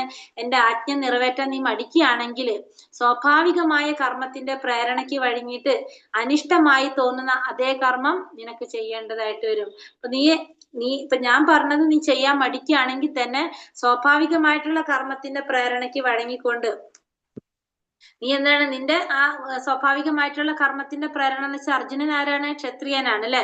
അപ്പൊ സഹജ ഗുണത്തിന് അനുയോജ്യമായിട്ട് പ്രവർത്തിക്കേണ്ടി വരും എന്ന് പറഞ്ഞാല് അർജുനന്റെ ആ ഗുണം ഏതാണ്? ക്ഷത്രിയന്റെ സ്വഭാവത്തിലോ ക്ഷത്രിയന്റെ ആണ്. അപ്പൊ അതനുസരിച്ച് നീ ആ കർമ്മത്തിന്റെ പ്രേരണയ്ക്ക് വഴങ്ങിയിട്ട് നീ അനിഷ്ടമായി തോന്നുന്ന അതേ കർമ്മം നിനക്ക് ചെയ്യേണ്ടി വരും. കാരണം നീ ആരാണ്? ക്ഷത്രിയനാണ്. അപ്പൊ തന്റേതായിട്ടുള്ള സഹജ ഗുണത്തിന് അനുയോജ്യമാകുന്ന പ്രവൃത്തി നിനക്ക് ചെയ്യേണ്ടതായിട്ട് വരും. അപ്പൊ ഞാൻ പറയുന്നത് നീ അനുസരിച്ചില്ലെങ്കിലും സ്വമാധയാ തന്നെ നീ എന്ത് ചെയ്യേണ്ടി വരും? നിന്റെ ആ സഹജ ഗുണത്തിനനുസരിച്ച് നീ പ്രവർത്തിക്കേണ്ടതായിട്ട് വരും. അപ്പൊ നിനക്ക് അനിഷ്ടമാണെന്ന് തോന്നുന്ന കാര്യം നിനക്ക് ചെയ്യേണ്ടതായിട്ട് വരുമെന്ന് പറയാണ്. പക്ഷെ ഭഗവാൻ പറഞ്ഞതനുസരിച്ച് ചെയ്ത് അവിടെ എന്താ സംഭവിക്കുന്നത്? നിനക്ക് മഹത്വം കൂടും. കാരണം ഭഗവാന്റെ ഇച്ഛയ്ക്ക് വേണ്ടിയിട്ട് നീ പ്രവർത്തിക്കുകയാണെങ്കിൽ നിനക്ക് എന്താണ് അവിടെ മഹത്വം കൂടും. ഭഗവാൻ നിർദ്ദേശിച്ച് ഭഗവാന്റെ ആഗ്രഹം നടപ്പാക്കുമ്പോ. ഈശ്വര സർവഭൂതാനാം ഹൃദയശേർജുന തിഷ്ഠതി ബ്രാഹ്മയൻ സർവഭൂതാനി യന്ത്രാരൂഢാനി മായയ. അർജുന, പരമപുരുഷൻ എല്ലാവരുടെയും ഹൃദയത്തിൽ കുടികൊള്ളുകയും ഭൗതിക ശക്തിയാൽ നിർമ്മിതമായ യന്ത്രത്തിൽ എന്ന പോലെ സ്ഥിതി ചെയ്യുന്ന ജീവാത്മാക്കളുടെ ഭ്രമണത്തെ നിയന്ത്രിക്കുകയും ചെയ്യുന്നു. അപ്പൊ അർജുനനോട് പറയാണ് ഭഗവാൻ എന്ത് ചെയ്യാണ്? പരമപുരുഷൻ എല്ലാവരുടെ ഹൃദയത്തിലും ആരുണ്ട്? പരമാത്മാ രൂപത്തിൽ ഭഗവാൻ ഇരിക്കുന്നുണ്ട്. അങ്ങനെ ഭൗതിക ശക്തിയാൽ നിർമ്മിതമായ യന്ത്രത്തിൽ എന്ന പോലെ സ്ഥിതി ചെയ്യുന്ന ജീവാത്മാക്കളുടെ ഭ്രമണത്തെ നിയന്ത്രിക്കുന്നത് ആരാണ്?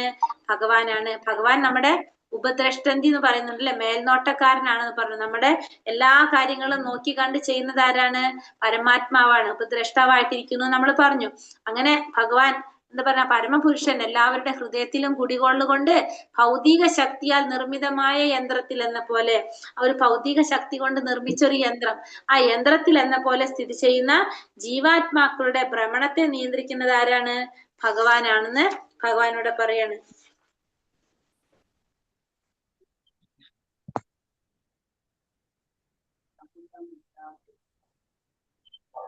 തമേവാചരണം ഗച്ഛ സർവഭാവേന ഭാരത തത്പ്രസാദാത് പരാം ശാന്തി സ്ഥാനം പ്രാപ്സ്യാസി ശാശ്വതം.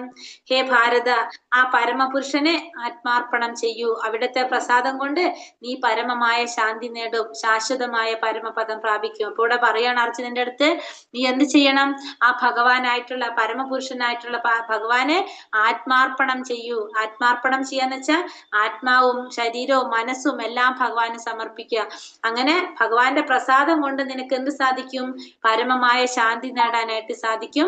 ശാശ്വതമായിട്ടുള്ള ഭഗവാന്റെ ആ പരമപദം പ്രാപിക്കാനായിട്ട് സാധിക്കും. അപ്പൊ എന്താ പറയുന്നത് ഇവിടെ? ആ ഭഗവാനെ ആത്മാർപ്പണം ചെയ്യാനായിട്ടാണ് ഭഗവാൻ പറഞ്ഞു കൊടുക്കുന്നത് അർജുനനോട്. ആത്മാർപ്പണം ചെയ്യാന്ന് വെച്ചാൽ മനസ്സും ശരീരവും ആത്മാവും എല്ലാം ആർക്ക് സമർപ്പിക്കാണ്?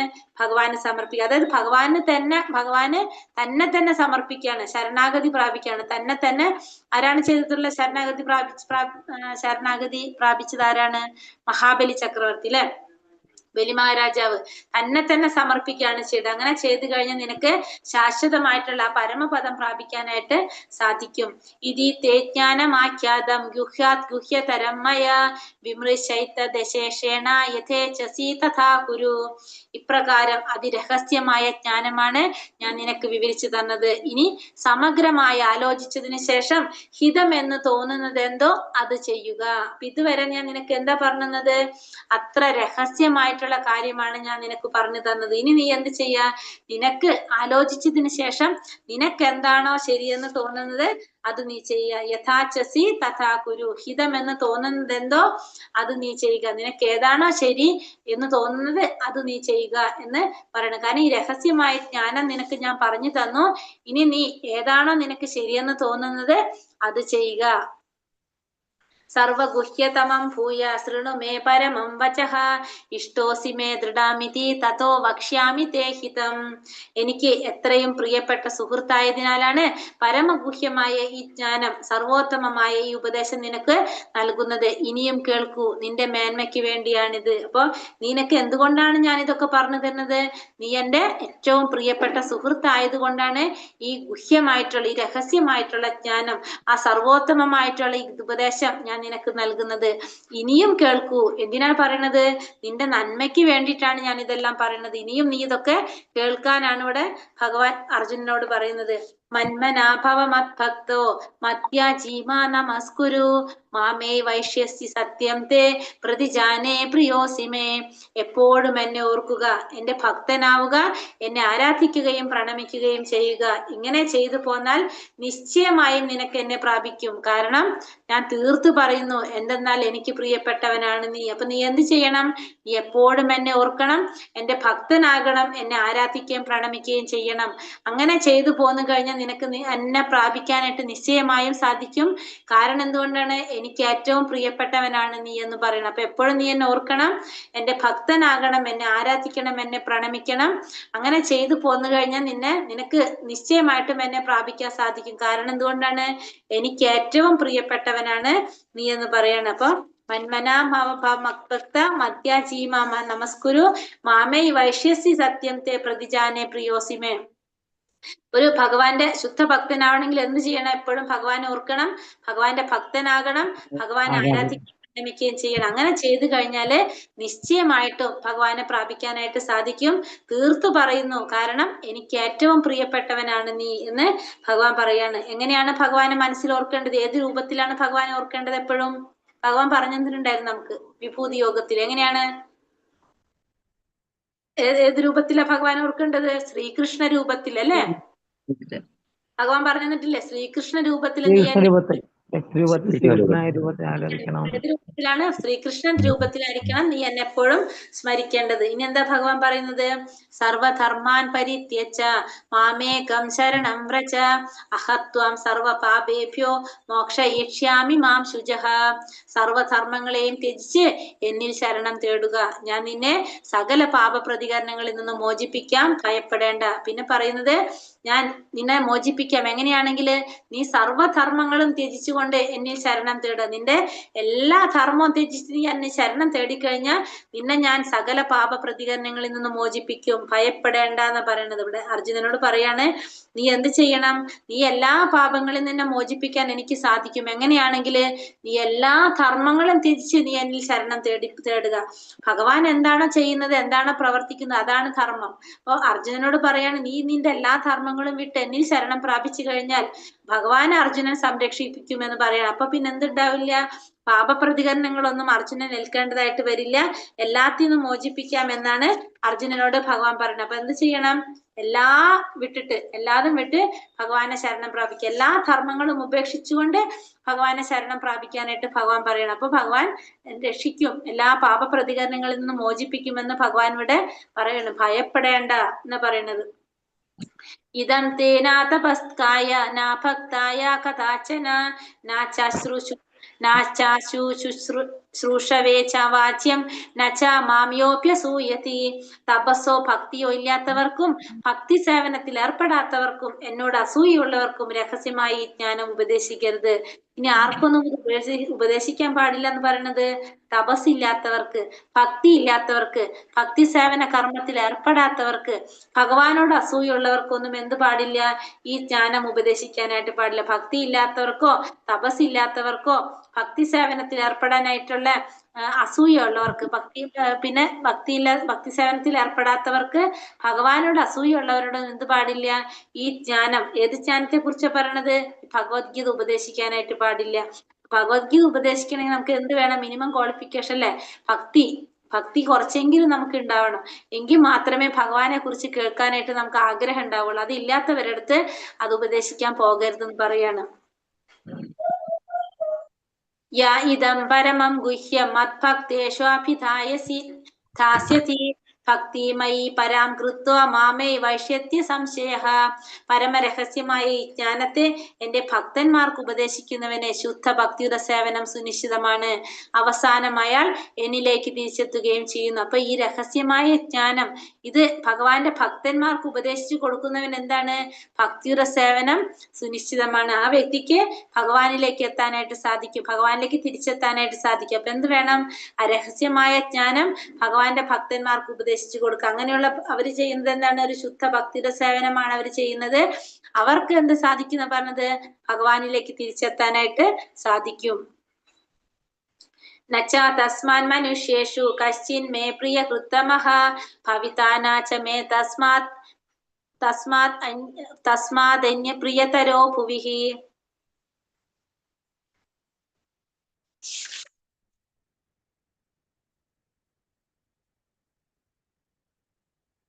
ഭവിത നച തസ്മാൻ മനുഷ്യേഷു കശ്ചിൻ മേ പ്രിയകൃത്തമഃ ഭവിത നാച മേ തസ്മാത് അന്യ പ്രിയതരോ ഭുവിഹി. അങ്ങനെയുള്ള ഒരു കൃത്യനേക്കാൾ എനിക്ക് പ്രിയങ്കരനായിട്ട് ഈ ലോകത്തിൽ മറ്റൊരാളില്ല, ഇനി ഒരിക്കലും ഉണ്ടാവുകയുമില്ല. അപ്പോ അങ്ങനെയുള്ള ഒരു ഭൃത്യനേക്കാൾ, അതായത് ഈ ഭഗവാന്റെ ഈ ജ്ഞാനത്തെ കുറിച്ച് ഭഗവാന്റെ ഭക്തന്മാർക്ക് ഉപദേശിച്ചു കൊടുക്കുന്ന ഒരു ഭൃത്യനേക്കാൾ ഭഗവാന് പ്രിയങ്കരനായിട്ട് ഈ ലോകത്തിൽ മറ്റൊരാളില്ല, ഇനി ഒരിക്കലും ഉണ്ടാവുകയുമില്ല. അപ്പൊ ഏറ്റവും ഭഗവാന് പ്രിയപ്പെട്ട വ്യക്തി എന്ന് പറയുന്നത് ആരാണ്? ഭഗവാന്റെ ഈ ജ്ഞാനം, ഭഗവാന്റെ ഈ വാണി മറ്റുള്ളവർക്ക് ഉപദേശിച്ചു കൊടുക്കുന്നവരാണെന്ന് ഭഗവാൻ പറയാണ്. അധ്യക്ഷ്യത്തെ ച ഇമം ധർമ്മ്യം സംവാദമാവയോ ജ്ഞാനയജ്ഞേന തേനാഹം ഇഷ്ടം സ്യാമീതി മേ മതിഹി. നമ്മൾ തമ്മിൽ നടത്തുന്ന പാവനമായ ഈ സംഭാഷണം പഠിച്ചറിയുന്നവർ ബുദ്ധി കൊണ്ട് എന്നെ ആരാധിക്കുകയാണ് ചെയ്യുന്നതെന്ന് ഞാൻ പ്രഖ്യാപിക്കുന്നു. അപ്പോ ഭഗവാനും അർജുനനും തമ്മിൽ നടക്കുന്ന സംഭാഷണമാണ് ഇതിലത്. ഇത് പഠിച്ചറിയുന്നവരെന്താ ചെയ്യുന്നത്? ബുദ്ധി കൊണ്ട് ഭഗവാൻ ആരാധിക്കുകയാണെന്ന് പ്രഖ്യാപിക്കുന്നത്. അപ്പൊ ബുദ്ധി കൊണ്ട് ഭഗവാൻ ആരാധിക്കുകയാണ് ചെയ്യുന്നത്. ഇത് പഠിക്കുന്നവര്, ഭഗവത്ഗീത പഠിക്കുന്നവര് ഭഗവാനെ ബുദ്ധി കൊണ്ട് ആരാധിക്കുകയാണ് ചെയ്യുന്നതെന്ന് ഭഗവാൻ പ്രഖ്യാപിക്കുന്നു. ശ്രദ്ധാവാനാനസൂയശ്ച ശൃണുയാതാപി യോ നരഃ സോപി മുക്ത ശുഭാലോകൻ പ്രാപ്നുയാത് പുണ്യകർമ്മണാം. അസൂയ തീണ്ടാതെയും വിശ്വാസത്തോടു കൂടിയും ഇത് ശ്രദ്ധിക്കുന്നവൻ പാപ പ്രതികരണങ്ങളിൽ നിന്ന് മുക്തനായി പുണ്യാത്മാക്കൾ വാഴുന്ന ശുഭങ്ങളായ ലോകങ്ങളിലെത്തും. അസൂയ തീണ്ടാതെ വിശ്വാസത്തോടു കൂടി ഇത് ശ്രദ്ധിക്കുന്നവൻ എന്ത് സാധിക്കും? പാപ പ്രതികരണങ്ങളിൽ നിന്നെല്ലാം മുക്തനായിക്കൊണ്ട് പുണ്യാത്മാക്കൾ വാഴുന്ന ശുഭങ്ങളായിട്ടുള്ള ലോകങ്ങളിൽ എത്താൻ സാധിക്കും. അപ്പൊ ഭഗവാനിൽ വിശ്വാസത്തോടെ അസൂയ ഇല്ലാതെ ആരാണോ ഇത് ശ്രദ്ധിക്കുന്നത് അങ്ങനെയുള്ളവർക്ക് പാപപ്രതികരണങ്ങളിൽ നിന്നെല്ലാം മോചനം കിട്ടും. പുണ്യാത്മാക്കൾ വാഴുന്ന ശുഭഗ്രഹങ്ങളിലേക്ക് പോകാനായിട്ട് അവർക്ക് സാധിക്കും. കച്ചിദേതച്ഛ്രുതം പാർത്ഥ ത്വയൈകാഗ്രേണ ചേതസ കശ്ചിദജ്ഞാന സമ്മോഹ പ്രാണഷ്ടസ്തേ ധനഞ്ജയ. കുന്തിപുത്രനായ ധനഞ്ജയ, നീ ഇതെല്ലാം ശ്രദ്ധയോടു കൂടി കേട്ടില്ലേ? അജ്ഞാനത്തിൽ നിന്നുള്ളവായ നിന്റെ വ്യാമോഹം ഇപ്പോൾ നീങ്ങിയില്ല. അപ്പൊ ഇത്രയും കാര്യങ്ങൾ പറഞ്ഞു കൊടുത്തിട്ട് അർജുനനോട് ഭഗവാൻ ചോദിക്കാണ്, നീ ഇപ്പോ ഇതെല്ലാം ശ്രദ്ധയോടു കൂടി കേട്ടില്ലേ? അജ്ഞാനം കൊണ്ട് നിനക്കുണ്ടായ വ്യാമോഹം ഇപ്പൊ നിനക്ക് മാറിയില്ലേ? അപ്പൊ നിന്റെ വ്യാമോഹം ഇപ്പൊ തീർന്നില്ലേ? നീ ഇതെല്ലാം ശ്രദ്ധയോടു കൂടി കേട്ടില്ലേ എന്നാണ് ചോദിക്കുന്നത്. അപ്പൊ അർജുനൻ എന്താ പറയുന്നത്? അർജുന ഉവാച നഷ്ടോ മോഹാസ്മൃതിർലബ്ധ ത്വത്പ്രസാദാന്മയാച്യുത സ്ഥിതോസ്മി ഗത സന്ദേഹ കരിഷ്യേ വചനം തവ. അർജുനൻ പറഞ്ഞു, അല്ലയോ പ്രിയപ്പെട്ട കൃഷ്ണ, ഹേ അച്യുത, ഇപ്പോൾ എന്റെ വ്യാമോഹം തീർന്നു. അങ്ങയുടെ കരുണ കൊണ്ട് ബുദ്ധി തിരിച്ചു കിട്ടി. ഞാൻ ഇപ്പോൾ ദൃഢനും സംശയരഹിതനുമാണ്. അങ്ങയുടെ ആജ്ഞ അനുസരിച്ച് പ്രവർത്തിക്കാൻ ഞാൻ തയ്യാറായിരിക്കുന്നു. അപ്പൊ എന്റെ ബുദ്ധി തിരിച്ചു കിട്ടി. ഞാനിപ്പോ ദൃഢനും സംശയരഹിതനുമാണ്. എന്റെ വ്യാമോഹങ്ങളെല്ലാം മാറി. അങ്ങയുടെ കാരുണ്യം കൊണ്ട് എനിക്ക് ബുദ്ധി തിരിച്ചു കിട്ടി. അങ്ങയുടെ ആജ്ഞ അനുസരിച്ച് പ്രവർത്തിക്കാൻ ഞാൻ തയ്യാറാണ്. കാരണം എന്റെ ബുദ്ധി തിരിച്ചു കിട്ടി. എനിക്കിപ്പോ മനസ്സിലായി. ഞാൻ ഇനി അങ്ങ് പറയുന്നത് എന്താണോ അതനുസരിക്കാനായിട്ട് ഞാൻ തയ്യാറാണ്. ഇപ്പോ സഞ്ജയ ഉവാച ഇത്യഹം വാസുദേവസ്യ പാർത്ഥസ്യ ച മഹാത്മനഃ സംവാദമിമശ്രൂഷ്യ അദ്ഭുതം രോമഹർഷണം. സഞ്ജയൻ പറഞ്ഞു, ഇപ്രകാരം മഹാത്മാക്കളായ കൃഷ്ണാർജുനന്മാർ തമ്മിൽ നടന്ന ഈ സംഭാഷണം ഞാൻ കേട്ടു.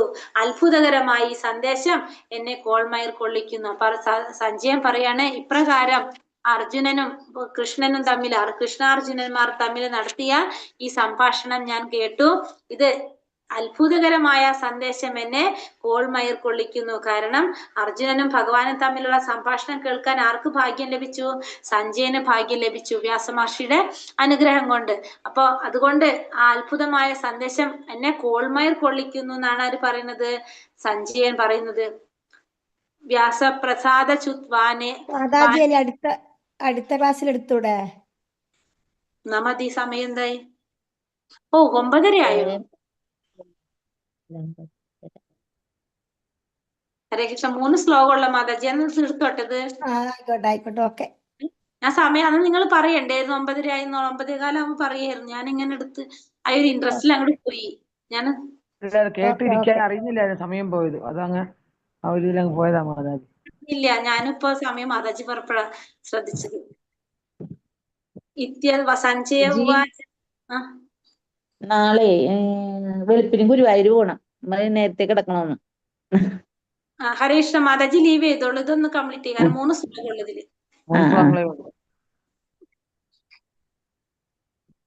അടുത്തത് എന്താ പറഞ്ഞ? വ്യാസപ്രസാദ ചുത്വാനെ തദ്ഗുഹ്യാമഹം പരം യോഗം യോഗേശ്വരാത് കൃഷ്ണാത് സാക്ഷാത് കഥയതാ സ്വയം. യോഗേശ്വരനായ കൃഷ്ണൻ തന്നെ അർജുനന് പരമരഹസ്യമായ ഈ യോഗം ഉപദേശിച്ചത് വ്യാസദേവന്റെ അനുഗ്രഹത്താൽ എനിക്ക് നേരിട്ട് കേൾക്കാൻ ഇടവന്നു. അപ്പൊ യോഗേശ്വരനായ കൃഷ്ണൻ തന്നെയാണ് അർജുനന് ഈ പരമരഹസ്യമായിട്ടുള്ള യോഗം ഉപദേശിച്ചു കൊടുത്തത്. അത് വ്യാസദേവന്റെ അനുഗ്രഹം കൊണ്ട് ആർക്ക് കേൾക്കാൻ സാധിച്ചു? സഞ്ജയന് കേൾക്കാൻ സാധിച്ചു. ഗുരുവായത് കൊണ്ട് നമ്മൾ പറഞ്ഞു, ആ ദിവ്യ ചക്ഷുസ് കിട്ടിയത് കൊണ്ട് സഞ്ജയന് ഇത് നേരിട്ട് കേൾക്കാനായിട്ട് സാധിച്ചു. രാജൻ സംസ്കൃത്യ സംവാദം ഇമം അദ്ഭുതം കേശവാർജുനയോ പുണ്യം ഹൃഷ്യാമി ച മുഹുർമുഹു. കൃഷ്ണാർജുനന്മാരുടെ അത്ഭുതകരമായ ഈ പുണ്യ സംവാദം വീണ്ടും വീണ്ടും ഓർത്തോർത്ത് ഞാൻ അനുനിമിഷം ആനന്ദ പുളകിതനാകുന്നു രാജാവേ. അപ്പൊ കൃഷ്ണനും അർജുനനും തമ്മിൽ നടത്തിയ ഈ അത്ഭുതകരമായ പുണ്യ സംവാദം ഓർത്തോർത്ത് എനിക്ക് എന്ത് സംഭവിക്കാണ്? ആനന്ദ പുളകിതനാകാണ് ഞാൻ എന്ന് ആരോട് പറയാണ്? ധൃതരാഷ്ട്രോട് പറയാണ് സഞ്ജയൻ. തച്ച സംസ്മൃത്യ രൂപമത്യത്ഭുതം ഹരേ വിസ്മയോ മേ മഹാൻ രാജൻ ഹൃഷ്യാമി ച പുനഃ.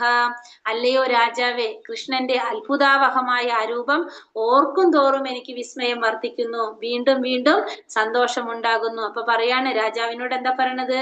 ഭഗവാന്റെ അത്ഭുതാവഹമായിട്ടുള്ള ആ രൂപം അത് ഓർക്കും തോർക്കും എനിക്ക് എന്താണ്? വിസ്മയം വർദ്ധിച്ചു കൊണ്ടിരിക്കുകയാണ്, എനിക്ക് വീണ്ടും വീണ്ടും സന്തോഷം ഉണ്ടാകുകയാണ്. കാരണം ഭഗവാന്റെ ഏതൊക്കെ രൂപ കാണാൻ സാധിച്ചത് അല്ലെ?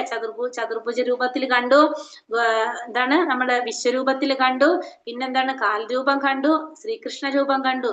ആ രൂപത്തിലൊക്കെ കണ്ടപ്പോ അത് ഓർക്കും തോറും എനിക്ക് വിസ്മയം വർദ്ധിച്ചു കൊണ്ടിരിക്കുകയാണ്, എനിക്ക് വീണ്ടും വീണ്ടും സന്തോഷം ഉണ്ടാകുന്നു.